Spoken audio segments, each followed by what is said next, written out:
Dia bertanya lagi, memerdekakan hamba yang bagaimana lebih utama? Nabi SAW menjawab, yang paling mahal harganya dan yang paling bernilai di sisi pemiliknya. Dia bertanya lagi, apakah pendapatmu sekiranya aku tidak mampu melaksanakan sebahagian daripada amal tersebut?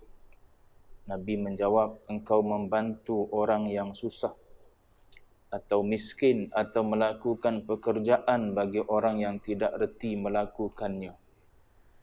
Dia bertanya lagi, apa pendapatmu sekiranya aku lemah daripada melakukan perkara tersebut? Nabi menjawab, engkau tidak melakukan kejahatan kepada manusia, kerana sesungguhnya ia adalah satu sedekah yang engkau sedekahkan ke atas dirimu.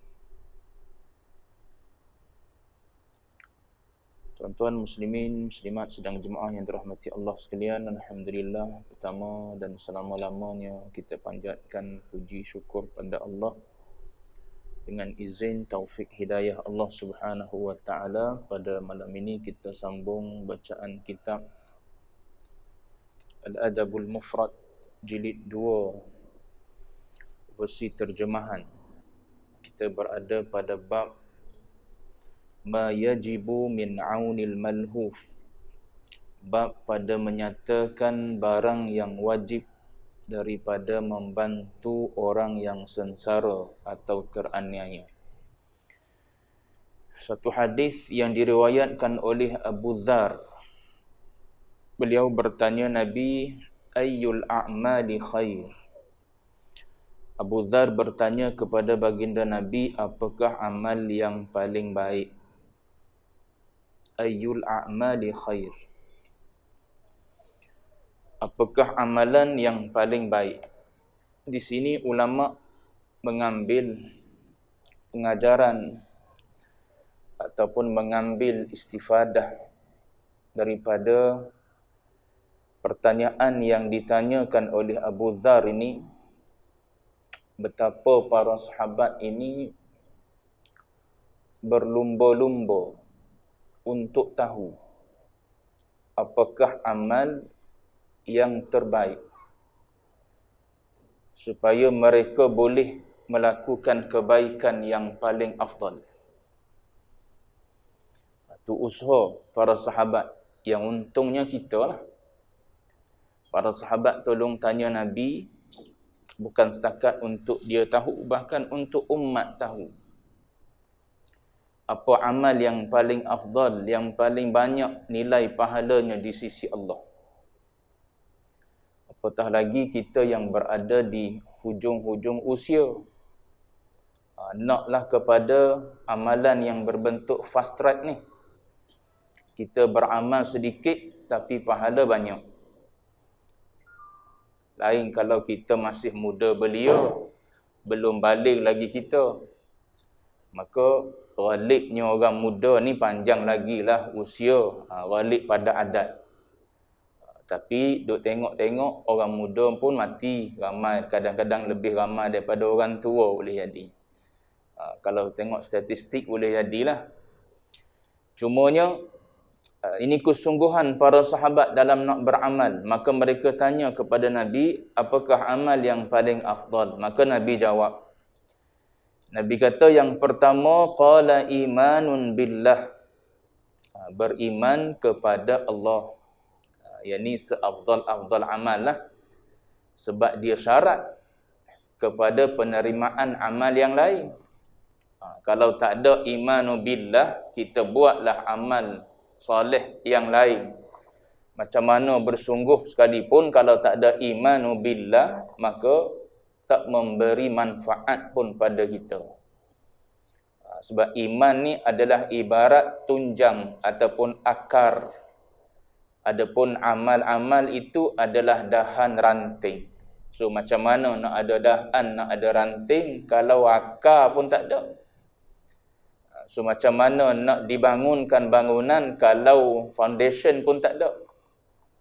Asas pun tak ada. Jadi asas iman itu perlu ada dulu. Kemudian kita semayang dibina atas iman itulah.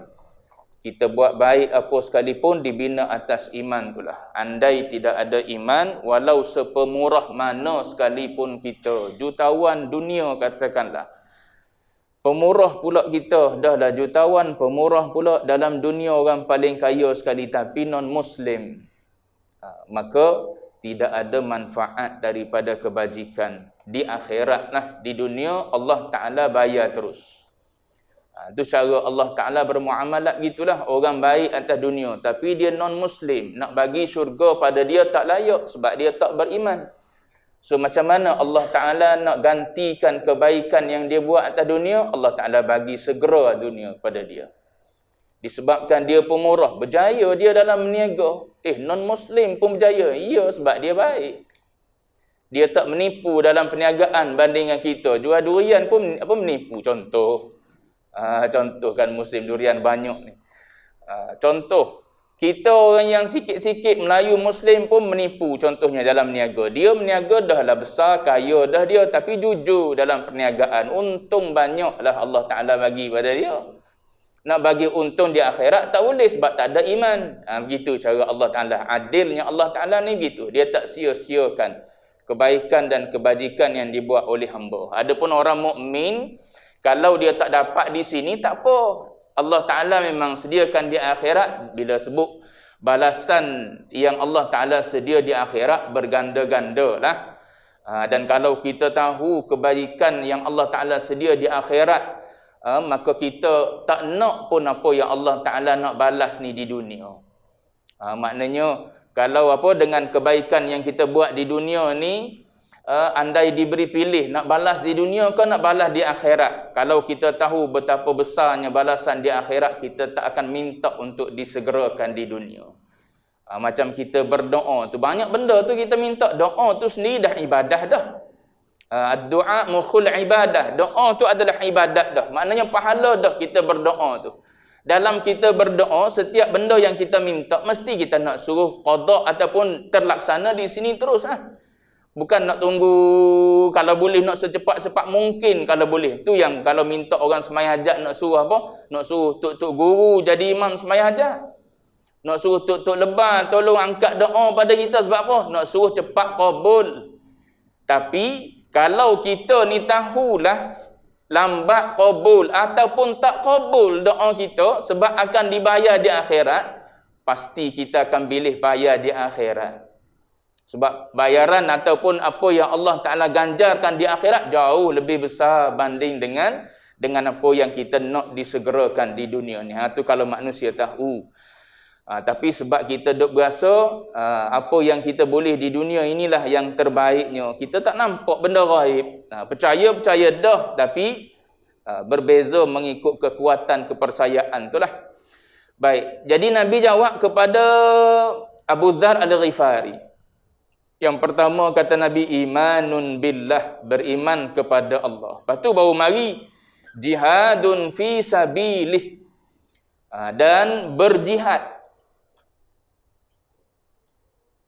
Dan berjihad pada jalannya, pada jalan Allah Ta'ala. Berjihad pada jalan Allah Subhanahu Wa Ta'ala. Berjihad pada jalan Allah ni maknanya berjihad untuk menegakkan agama Allah Subhanahu Wa Ta'ala. Yang ni pun besar juga pahala dia. Pahala dia besar. Umpama orang yang keluar daripada rumah untuk menuntut ilmu, sepanjang mana dia duduk di luar, sepanjang mana sehinggalah dia balik semula ke rumah. Tu pahala orang yang berjihad fi sabilillah ni. Walaupun katakanlah berjihad fi sabilillah ni 2 hari je katakanlah. Para sahabat keluar ke Badar katakanlah, ataupun keluar ke Uhud katakanlah, berapa lama? Katakanlah 5 hari je.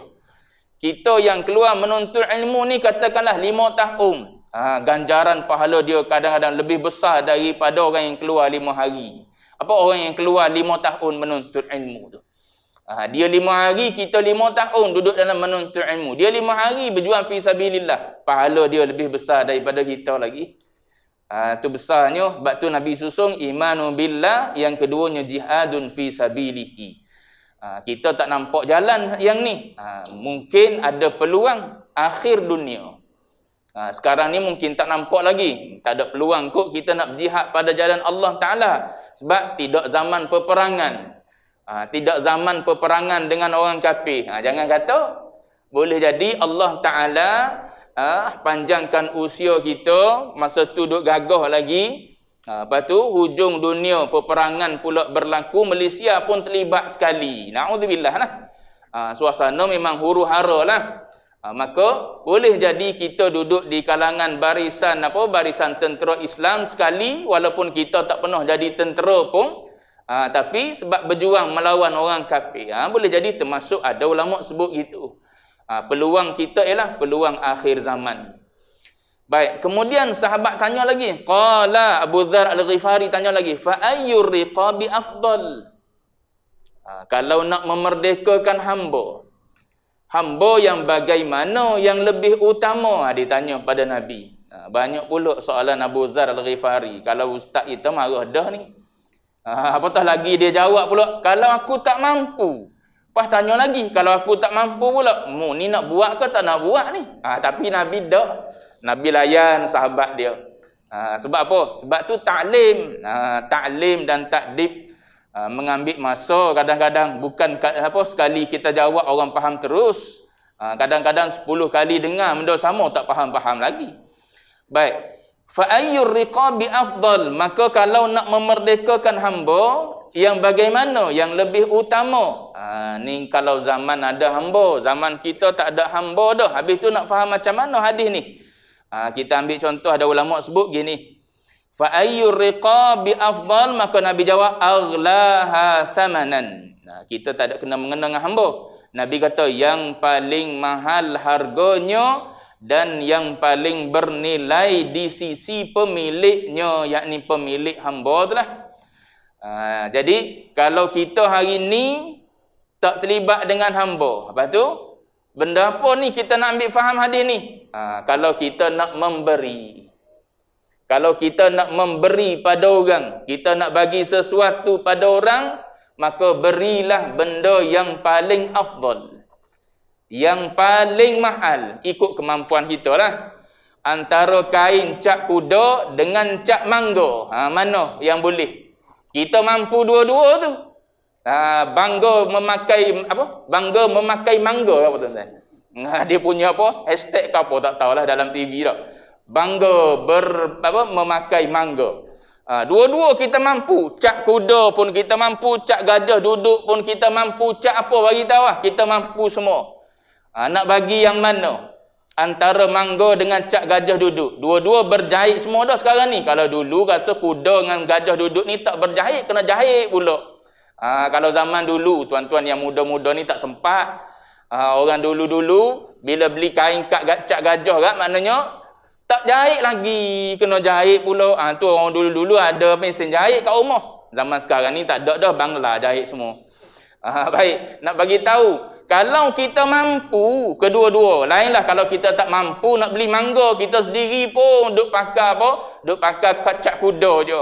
Kain yang kasar-kasar je. Tu tak payahlah kalau begitu. Ni kita mampu. Mangga ke ataupun atas daripada mangga ke, saya pun tak tahu kena mangga je. Cuma bila kita mampu, dalam keadaan kita mampu itu nak bagi yang mana? Bagi yang paling afdal, bagi yang aghla thamanan, yang paling mahal harga dia, dan wa anfasuha 'inda ahliha, Nabi kata, dan yang paling bernilai di sisi kita. Kalau kita nak pakai yang mana? Cap mangga, jangan bagi pada orang cap kuda. Gitu. Ni dok untuk kita pakai mangga, untuk orang kita bagi cap kuda cukup. Sebab apa? Sebab nak bagi pada orang. Gitulah. Nak bagi kain tuala katakanlah. Contoh ni tuan-tuan kain tuala, pilihlah kain tuala. Yang kita guna kat rumah kain tuala yang lap sekali kering. Bagi kat orang 5 kali lap tak kering lagi. Tak menyerap air. Macam mana? Yang RM10 5 lap. Dia bagi untuk apa? Untuk ahli tadarus Quran Ramadan hari itu. Ataupun nak bagi kepada siapa-siapa hadiah. Beli yang paling mahal, yang kita mampulah, tengok kepada kemampuan kita. Kecuali memang kita pun guna yang RM10 5 lah. Dah nak macam mana, yang itulah bagi dia. Ni kita mampu beli yang lebih mahal, maka bagi yang mahal. Baik. Kita mampu beli minyak atar yang mahal, katakanlah. Ustaz Maulana Ahmad Lutfi duk jual di PBA KL. Pesta buku antarabangsa. Satu botol oud, kecil je botol dia. Tapi harga 250. Wallahu alam, rasa bau macam mana wallahu alam. Tuan-tuan kena pergi kebut dia. Tengok macam mana dia punya bau tu boleh kekal berapa lama. Harga dia kecil je botol tapi 250. Tu oud. Lepas tu kalau kita mampu beli yang tu, jangan bagi pada orang yang beli di tepi jalan. Macam kita pergi umrah, kita pergi haji, kita mampu beli dalam kedai. Dia kalau pergi umrah ni gila tengok kedai jubah. Kedai jubah, dia ada jubah dafah, dia ada jubah hasil dan sebagainya lah, nama-nama jubah tu. Ni dafah semua, yang ni hasil semua, nama-nama dia. Jangan pula untuk kita beli yang tu sebab kita mampu ni. Ini cerita kita mampu. Kita nak bagi pada orang duk fikir dah, nak bagi kepada imam surau kita satu, nak bagi pada Bilal surau kita satu, yang tu kita beli di kaki lima, yang Arab buka dalam kain serban dia tu je. Tu tak betul. Nabi ajar pada kita aghlaha thamanan. Kalau kita ni orang mampu, kita sendiri pun tak pakai yang tu, kita sendiri pun pakai yang ada di butik-butik tu, maknanya kita bagi pada orang pun yang tu lah. Begitu. Maknanya di sini Nabi nak mengajar pada kita supaya apa? Supaya kita dengan orang ni serupa. Kita sayang pada diri kita sama seperti kita sayang kepada orang lain juga. Sebab diri orang yang seagama dengan kita. Baik. Mana tadi? Wa anfasuha 'inda ahliha. Tu kalau kita nak bagi pada orang. Qala, lalu sahabat tanya lagi, afara'aita. Ni Abu Dzar tanya lagi. Illam astati' ba'dal amal. Dia tanya kepada Nabi, kalaulah aku tak mampu, apa pendapatmu sekiranya aku tidak mampu melaksanakan sebahagian daripada amal tersebut? Tak mampu pula nak buat. Tadi duk tanya banyak sangat. Kata Al-Imam Suyuti, Abu Dzar ni dia beritahu aku tak mampu nak buat sebahagian daripada amal ni. Kata Abu Dzar, adzan la kasla. Kata Imam Suyuti, dia kata sahabat yang tanya Nabi ni kalau aku tak mampu ni bukannya kerana dia malah. Kita kalau tanya sebab malah. Apa amal paling afdal Ustaz? Dia kata qiyamul lail. Allah. Bunyi qiyamul lail tu tak berapa dari tau. Puasa 3 hari putih katakanlah. Katakanlah di antara puasa-puasa yang banyak mana yang paling afdal Ustaz? Ustaz tu pun jawablah, puasa 3 hari pada hari-hari putih, 13, 14, 15. Kita pun fikir 3 hari berturut-turut tak nak dia tak. Kalau tak boleh yang tu Ustaz, tak boleh yang tu Isnin Khamis, lega sikit. Bunyi sehari, patu selam, boleh makan pula. Patu sehari pula, Isnin, patu selam, banyak hari, patu puasa pula. Yang ni ambil. Tu pun kalau boleh, ada tak Ustaz sekali sebulan je? Ataupun yang sekali setahun je Ustaz? Ada lah yang sekali setahun, hari Arafah sekali setahun lah. Lepas tu yang lain lagi, banyak lagi lah yang sekali setahun. Tak juga, tanya saja. Ni Suyuti kata, Abu Dzar tanya ni bukan macam kita. Bukan tanya ni tak boleh buat ni sebab malah tak. Tapi ajzan. Kerana lemah. Kerana tak mampu. Kerana kelemahan dari sudut harta. Nak bagi yang mahal-mahal tak boleh. Ataupun memang nak memberi pun tak boleh.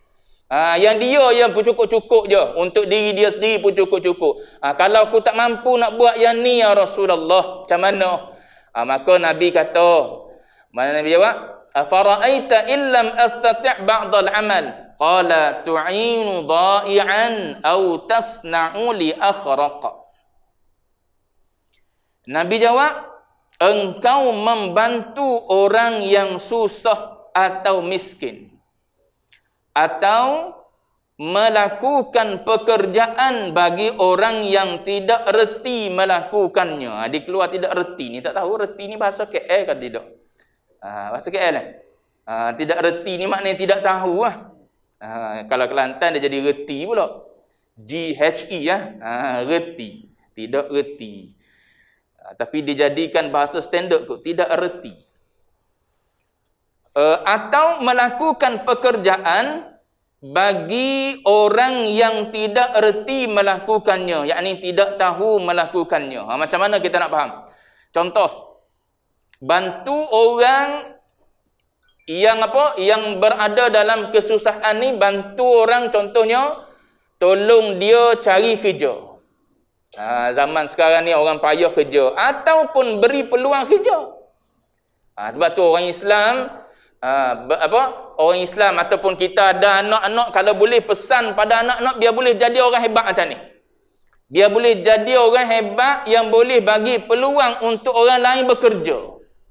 Bukan kita saja bekerja, tidak. Bukan kita bekerja dengan orang, tapi kita mewujudkan peluang bekerja untuk orang. Ini Nabi ajar. Kalau kamu tak mampu buat, tu'inu dha'i'an, orang yang tak ada punca pendapatan. Kita bantu. Atau tasna'u li akhraq, ataupun kamu wujudkan satu peluang pekerjaan untuk dia bekerja. Tengok orang susah, mari apa benda yang boleh saya buat. Tengok rupuk rumah saya panjang, tolong mesi rupuk saya bayarlah RM15 ke RM20 ke. Sebab apa? Sebab kita nampak dia susah. Agama ni tak ajar suruh umat dia meminta-minta. Bahkan dia ajar suruh bekerja. Cari pekerja, depan nanti ada. Tak mampu nak bagi sedekah, Nabi kata falyamal, bekerja. Supaya kamu nanti mampu untuk memberi sedekah. Jangan duk terima sedekah ya. Tu agama tak ajar. Duduk dalam keadaan meminta sepanjang hidup kita. Hari itu saya pergi isi minyak di mana? Di Petronas, Jalan Gombak. Petronas Jalan Gombak. Saya selalu isi minyak situ. Tiap-tiap kali saya isi minyak, ada seorang tua, lelaki tua duduk dekat dengan kaunter tempat bayar. Dia tulislah note kat situ. Bantu orang tua ke apa, begitulah lebih kurang, saya tak ingat. Saya tanya penjaga sesi minyak tu, saya kata, pakcik ni ada tiap-tiap malam ke? Sebab kita kesian juga orang tua pukul 10, pukul 11 duduk pukul 10 duduk situ lagi. Kan? Kita bayang ayah kita ya. Kalau ayah kita duduk situ gak memang kesian sungguh lah. Jadi saya tanya, dia kata tiap-tiap malam ada kat sini. Lepas tu bila nak tutup nanti ada orang datang ambil. Ada orang datang ambil. Maknanya belum tentu dia sebenar-benar susah. Mengambil peluang dan sebagainya, wallahu a'lam lah. Kita hanya bertanya untuk tahu suasana sebenar apa cerita betul-betul orang susah ke. Sebab tiap-tiap kali kita pergi orang muka sama. Muka sama duduk situ. Duduk tunggu kat tempat orang bayar tu kalau orang nak olok. Orang sekarang ni suka viral benda-benda begitu kan.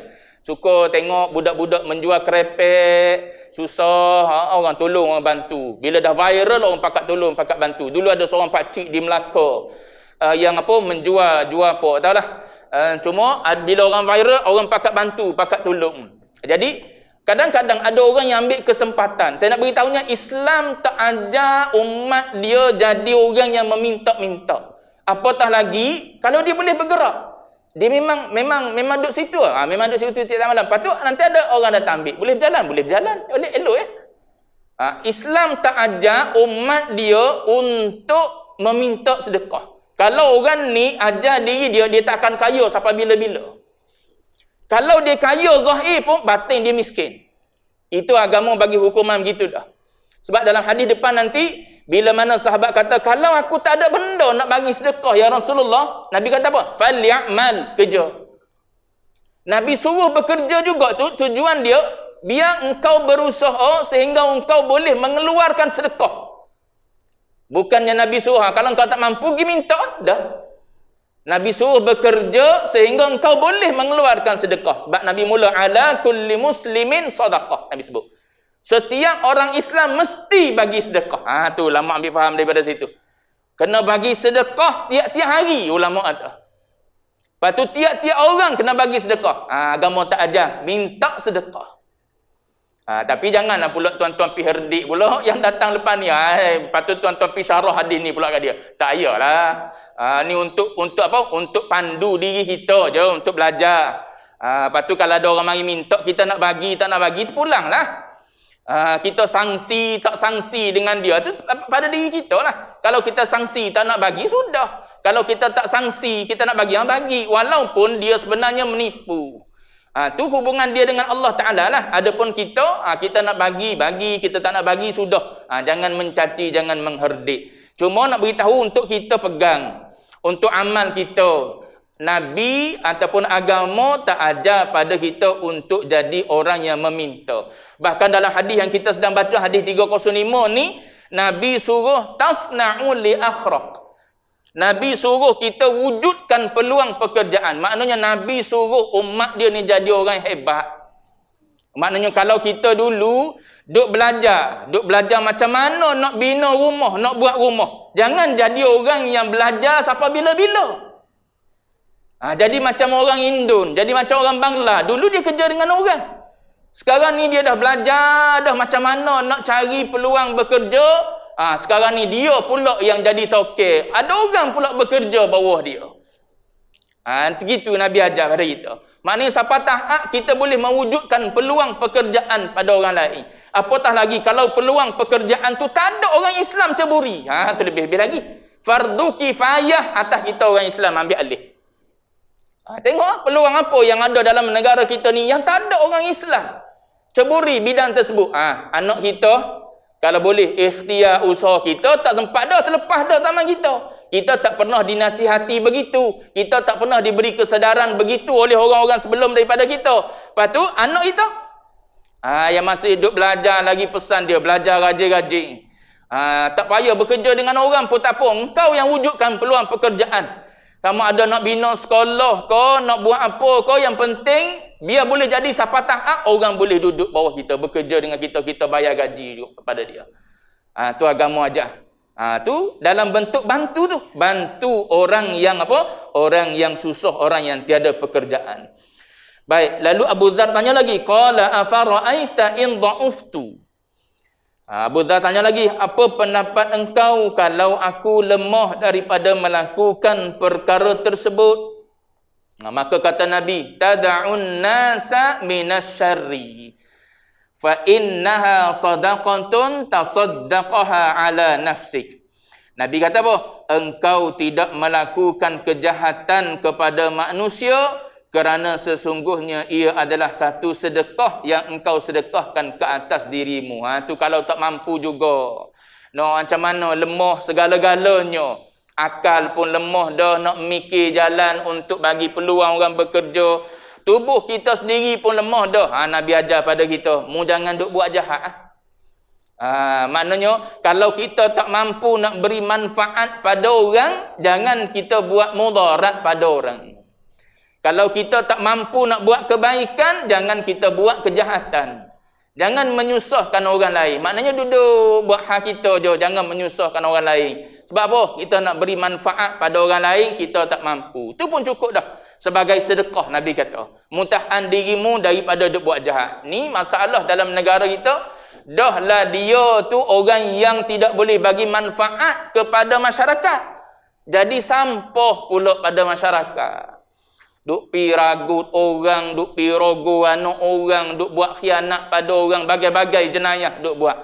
Dia tak boleh bagi manfaat dah pada ummah, pada masyarakat. Duk khianat pula dalam masyarakat. Ni orang yang apa? Orang yang Nabi tak benarkan apa Nabi larang ataupun dosa perbuatan tersebut. Adapun Nabi ajar pada umat dia supaya memberi manfaat. Tak boleh bagi manfaat, jangan buat khianat pada orang lain. Baik. Satu. Hadis yang kedua dalam bab yang sama, hadis marfu'. Haddatsana Hafs bin Umar. Qala haddatsana Syu'bah qala akhbarani Sa'id bin Abi Burdah sami'tu abi yuhaddits an jaddi 'an an-nabi sallallahu alaihi wasallam qala 'ala kulli muslimin sadaqah. Qala afara'aita in lam yajid? Qala li'mal falyanfa' nafsahu wal yatasaddaq. Qala afara'aita in lam yastati' aw lam yaf'al? Qala liyu'in dhal hajatil malhuf. Qala afara'aita in lam yastati' aw lam yaf'al? Qala falya'mur bil ma'ruf. Qala afara'aita in lam yastati' aw lam yaf'al? Qala yumsik 'anil syarri fa innaha lahu sadaqah. Baik. Maksud lebih kurang dengan hadis yang ke 305 tadi. Daripada Sa'id ibnu Abi Burdah, dia telah berkata, aku telah mendengar ayahku menceritakan daripada datukku. iaitu Abu Musa Abdullah ibn Qais al-Ash'ari radhiyallahu anhu daripada Nabi SAW. Nabi kata, ala kulli muslimin sadaqah. Wajib atas setiap muslim bersedekah. Ni kira sedekah, bukan sedekah zakat lah ni. Sedekah ni sedekah umum. Bukan sedekah zakat, sebab zakat pun diguna dalam Quran dengan kalimah sedekah juga. Innamas sadaqatu lil fuqara'i wal yatama wal masakin. Tu ayat zakat. Tapi kalimah yang digunakan dalam Quran dengan makna sedekah. Cuma sedekah dalam Quran tu makna sedekah zakat. Sini dak sedekah secara umum. Wajib atas setiap muslim bersedekah. Asal pada sedekah ialah ikhrajul mal. Tu kata ulama. Asal sedekah, bila sebut kalimah sedekah, asalnya kita kena faham sedekah ni ialah mengeluarkan harta. Tu asal sedekah. Habis tu Nabi cakap benda-benda lain lagi. Senyum pun sedekah, perkataan yang baik pun sedekah, apa lagi? Membantu orang susah sedekah. Tu cabang-cabang sedekah. Tapi kalau rujuk pada asal sedekah, dengan harta benda. Jadi Nabi kata, ala kulli muslimin sadaqah. Wajib atas setiap muslim tu bersedekah. Kalau boleh tiap-tiap hari. Bagus dah dalam masyarakat kita. Ada orang duk kempen sedekah subuh. Ada orang duk kempen sedekah subuh. Kalau tuan-tuan pergi sembahyang subuh masjid kan, kalau pergi awal kita boleh tengok orang tu boleh katakan ramai. Yang masuk masjid dia cari tabung dulu. Dia masuk masjid ya, dia cari tabung, dia bubuh dalam tabung. Dia masuk ya, dia cari tabung, dia bubuh dalam tabung. Tu antara kempen yang dah dibuat oleh agamawan kita di Malaysia ni, sedekah subuh. Sebab apa? Sebab sedekah subuh ni diwar-warkan boleh memurahkan rezeki kita. Tu yang pakak buat tu. Sebab ada khasiat dia. Nak kepada apa? Nak kepada bertambah lagi rezeki. Kadang-kadang situ pula jiwa kita ni. Bukan nak cari redha Tuhan, tapi nak duniawi juga, tak apalah. Biarlah jiwa kita ni, sebab jiwa kita jiwa amarah, nak macam mana? Ubah slow-slow. Buat dulu. Jangan pula kena tipu. Jiwa aku ni nak kepada benda lain, benda duniawi. Berhenti buat, kena tipu kepada syaitan. Teruskan, walaupun jiwa kita ni nak manfaat duniawi daripada sedekah tu. Lepas tu ubah sikit-sikit dengan pergi mengaji. Maka berubahlah hati kita ni ghaliknya sikit-sikit daripada niat nak kepada faedah duniawi, lama-lama niat kita nak kepada redha Allah. Mu nak bagi ke tak nak bagi ke, pulang pada mung lah. Sebab harta rezeki tu semua engkau punya, wahai Allah. Kerja aku ikut perintahmu. Mu suruh aku keluar sedekah, aku keluar sedekah. Mu wajibkan suruh aku bagi sedekah tiap-tiap hari, aku bagi dah sedekah tiap-tiap hari. Mu nak bagi tak nak bagi, pulangan dia tu pulang pada engkau lah. Yang penting kau tengok apa yang aku buat, kau redha, kau puas hati. Jadi, tu jiwa orang tinggi duduk situ lah. Dia tak duduk macam kita, semayang 2 rakaat nak ke pahala. Semayang Jumaat nak ke pahala. Bagi orang yang tinggi, ni ubudiyah. Ini pengabdian, nak bagi 25, kau nak bagi 27, kau tak nak bagi, kau terpulang lah. Cuma Allah Ta'ala ni sifat Rahman dan Rahim. Dia takkanlah dia tak bagi hamba dia duduk apa? Duduk tertungging, sujud 15 minit, sujud saja. Katakanlah semayang tasbih kan. Kan lama tu sujud, rukuk pun sujud, bergetar lutut orang tua nak sudahkan semayang tasbih tu. Tapi dah musim Ramadan, tiap-tiap ustaz yang kita panggil untuk qiyam hari, kita semayang tasbih malam ni. Allah, mikir dah kita. Semalam tasbih dah ni, tapi nak bagi tahu ustaz tu takut ustaz terkacau pula plan ustaz. Ustaznya nak suruh habis masa dia 1 jam tu dengan apa? Dengan semayang tasbih tu lah. Dia tak payah buat benda lain dah. Kita semayang tasbih so relax, tak kena mikir dah. Kalau buat semayang 2 rakaat, aku nak selit dengan apa pula lepas semayang 2 rakaat. Jadi kita tak bagi tahulah, tapi dalam hati duk mikir, lama pula rukuk sujud. Tu lama rukuk, lama sujud tu bagi orang yang mengharapkan redha Allah Ta'ala tak ada apa. Dia seronok duduk dalam rukuk, dia seronok duduk dalam sujud. Allah Ta'ala nak bagi, tak nak bagi, pahala pulang dah. Kerja aku buat benda ni. Mu nak bagi, tak nak bagi, pulang. Allah Ta'ala takkan dia tak bagi. Dia tengok kita bangun pukul 3, bangun dah. Sebab apa? Nak datang sini 3.30 ustaz nak mula ni. So pukul 3 bangun dah, ngantuk-ngantuk pun gagah hilah juga, bangun pi mandi masuk bilik air, ambil wuduk dan sebagainya. Mari sini pukul 3.30, mari pula sembahyang tasbih pula, qiyam pun lama, rukuk pun lama, iktidal lama, semua serba serbi lama. Allah Taala tengok pun dia kesian dah pada kita. Bagusnya hamba ni saat orang duk tidur lagi galik-galik dalam selimut, dia bangun dah pukul 3, mari duduk sujud rukuk dan sebagainya. Maka Allah Taala bagilah. Kita tak harap pun tak apa. Sebab dia jenis pemurah. Dia bukan jenis kedeku. Allah Taala ni jenis pemurah. Nama dia pun Rahman. Maha pemurah, maha boros sifat dia. Asal hamba dia buat, maka dia bagilah. Tu perangai Allah Ta'ala. So tak payah minta pun tak apa. Tak payah mengharap pun tak apa. Pahala ke syurga ke apa ke, Allah Ta'ala tahulah kerja dia. Kerja kita ialah buat amal ibadat. Kerja kita junjung perintah Allah. Ni Allah Ta'ala perintah, suruh bersedekah. Berapa dia nak bayar setiap sedekah? Tak tahu pun tak apa. Cuma ambil tahu ni, nak galakkan jiwa kita orang mubtadi'. Jiwa kita orang baru-baru ni, orang yang baru nak mula beribadat. Berapa kalau aku bagi sedekah 1, 10. Bahkan diganda 70, 700, 7,000 diganda. Seronok kalau gitu. Tu untuk mubtadi', untuk orang beginner, orang baru nak mula. Kita takkanlah daripada muda sampai ke tua duk nak benda tu lagi. Patutnya bila dah tua tak kisah dah bagi tak bagi pun. Sebab apa? Sebab kita nak cari redha Allah. Redha Allah itulah yang melayakkan kita masuk ke syurga. Bila kita junjung perintah Allah Ta'ala, mesti kita akan dapat redha Allah Ta'ala.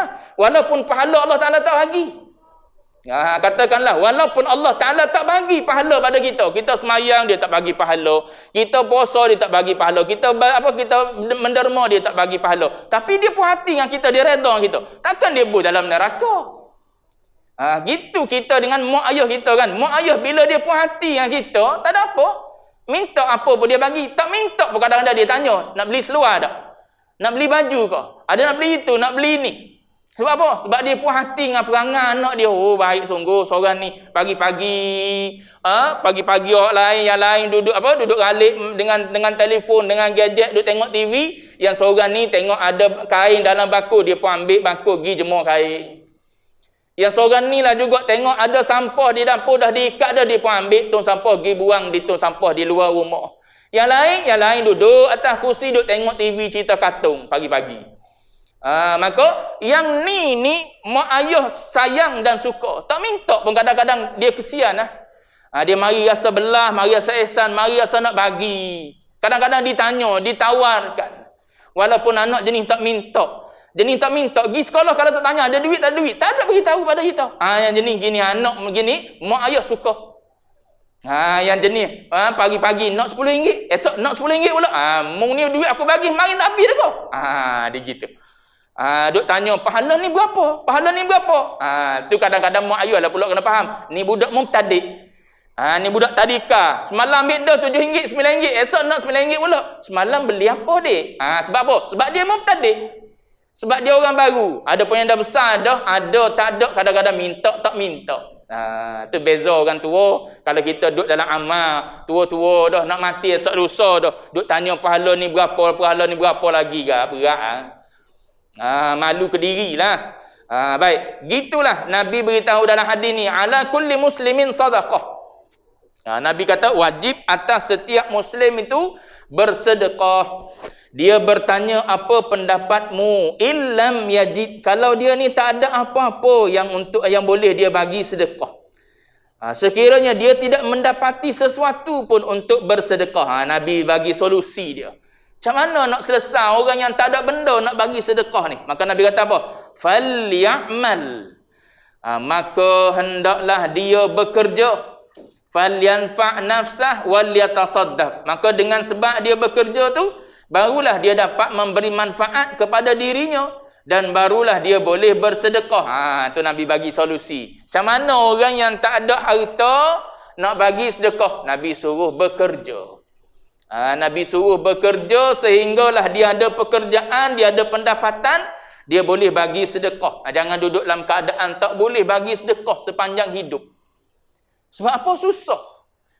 Duk biar diri kita berada dalam keadaan susah. Ikhtiar, macam-macam ikhtiar boleh. Tambah-tambah zaman kita hari ni, macam-macam orang boleh buat.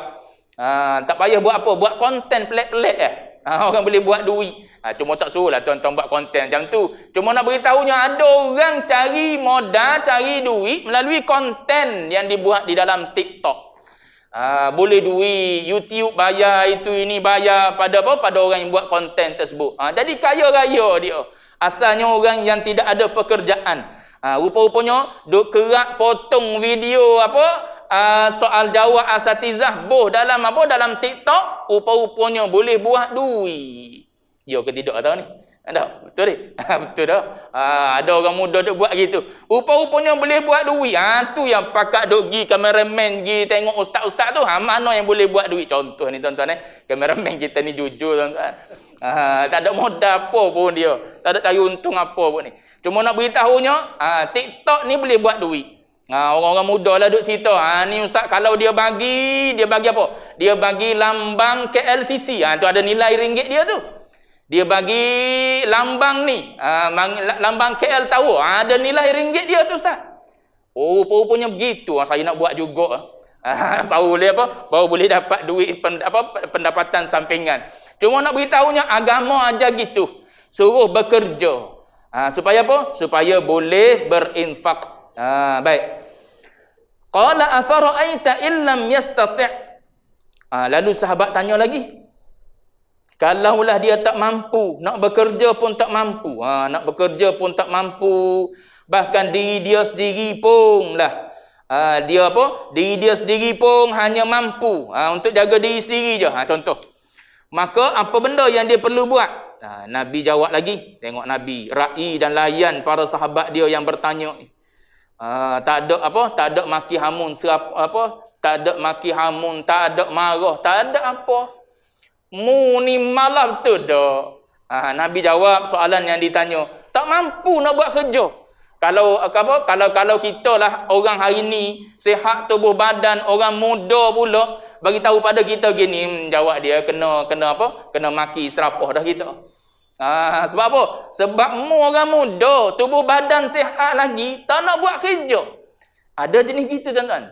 Ada seorang abang cerita adik dia gitu. Tak nak bekerja. Duduk di rumah. Umur 25 tahun lebih dah.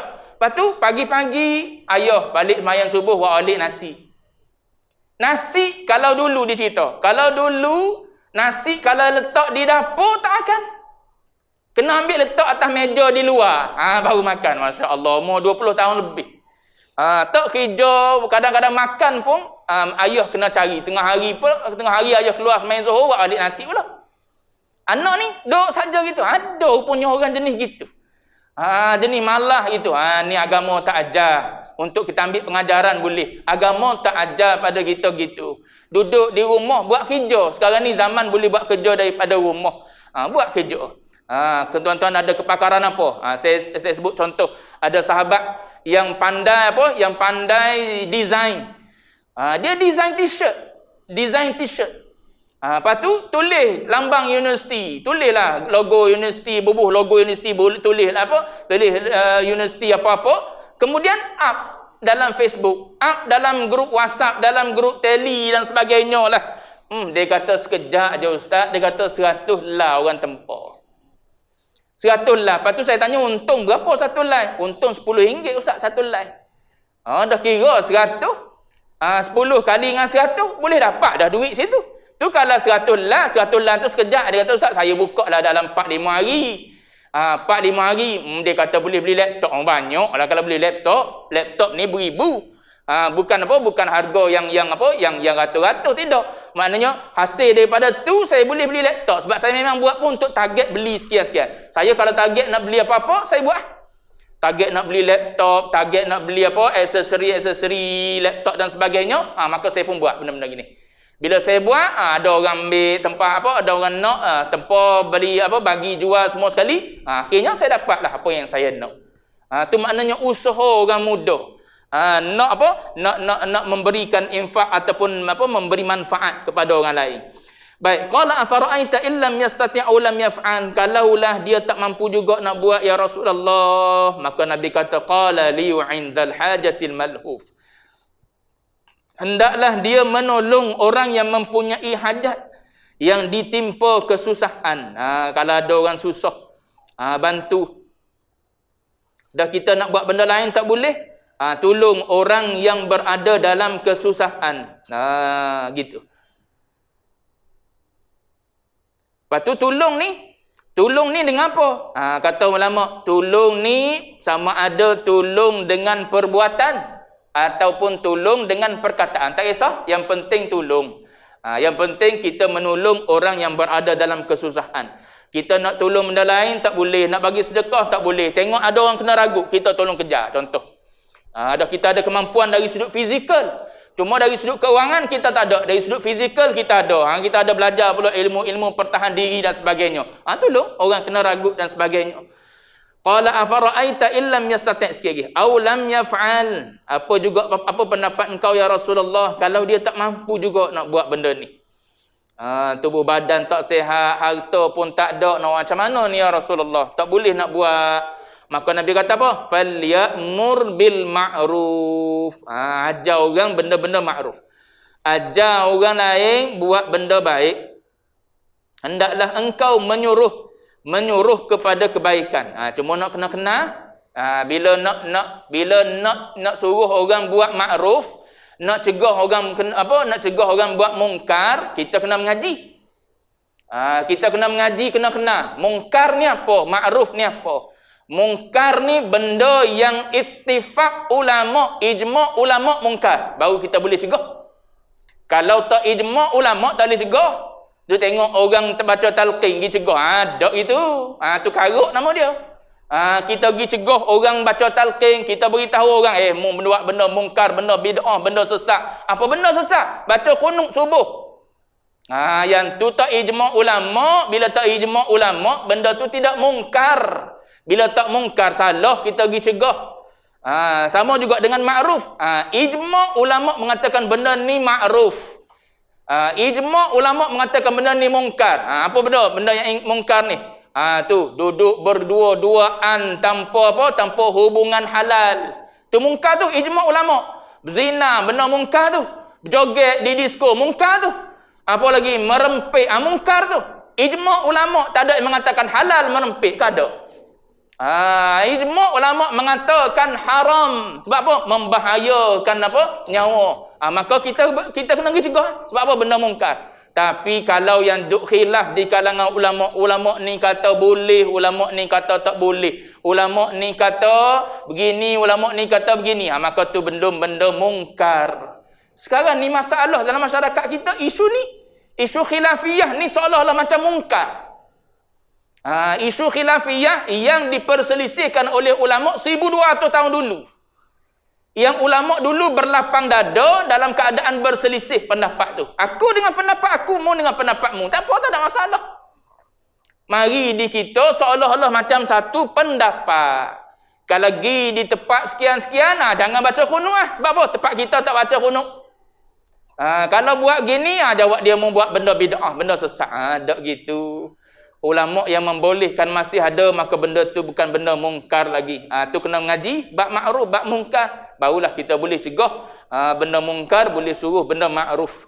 Takut kita duk suruh orang buat padahal benda tu benda mungkar. Kena tahu yang jadi ijma' ma'ruf. Macam babak pernah sebut pasal rokok. Pasal rokok kalau ikut tak ijma', masih ada ulama dulu yang mengatakan makruh. Ulama sekarang je yang kontemporari mengatakan haram berdasarkan kajian sekarang. Adapun berdasarkan dulu, mereka hanya mengatakan rokok ni adalah makruh. Maka selagi mana ada dua pendapat tu, kita tak boleh letak dia di mungkar. Tu kata babak yang sepanjang dalam kuliah dia pernah sebut itu.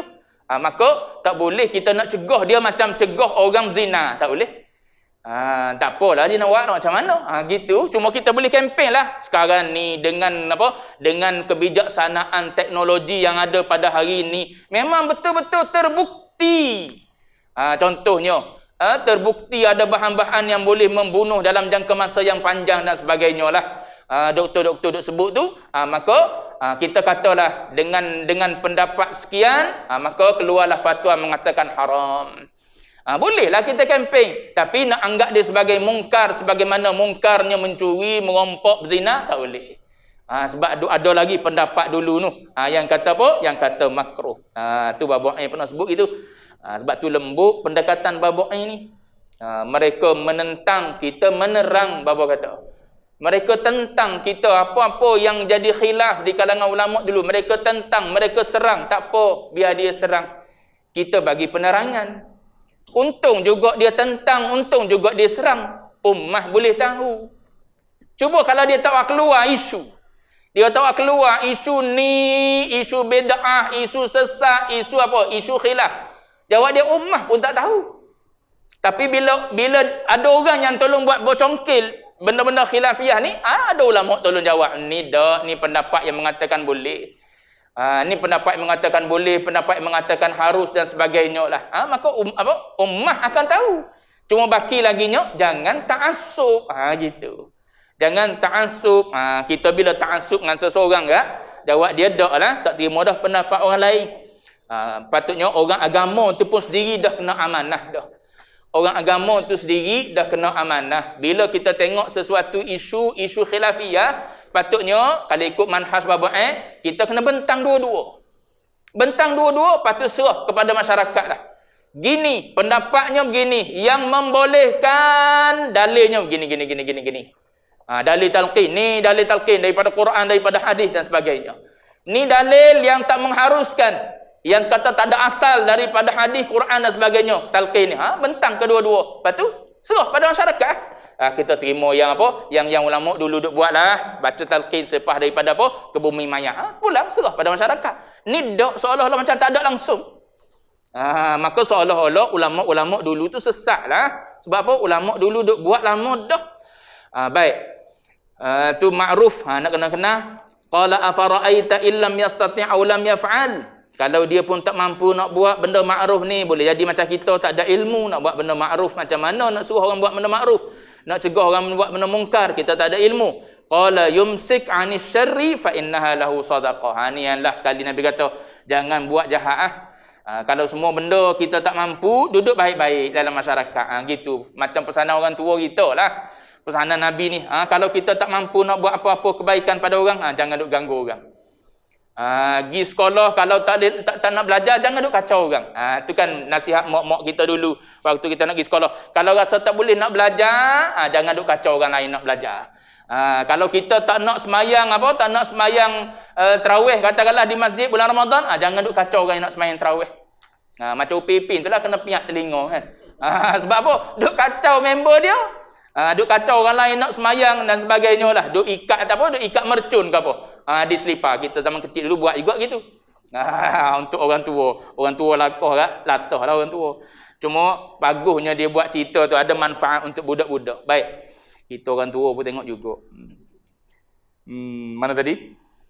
Dia bertanya lagi, apa pendapatmu sekiranya dia tidak mampu last sekali dan tidak dapat buat apa-apa, maka Nabi kata dia menahan diri daripada melakukan kejahatan, maka sesungguhnya ia adalah satu sedekah. Itu pun sedekah juga bagi kita. Kalau kita tak buat khianat, tak buat jahat pada orang lain. Habis dulu situ. Akan datang babu man da'allaha an yuhassina khuluqah. Doa pada Allah supaya Allah Ta'ala elokkan akhlak. Wallahu a'lam. Wa ilmuhul atam.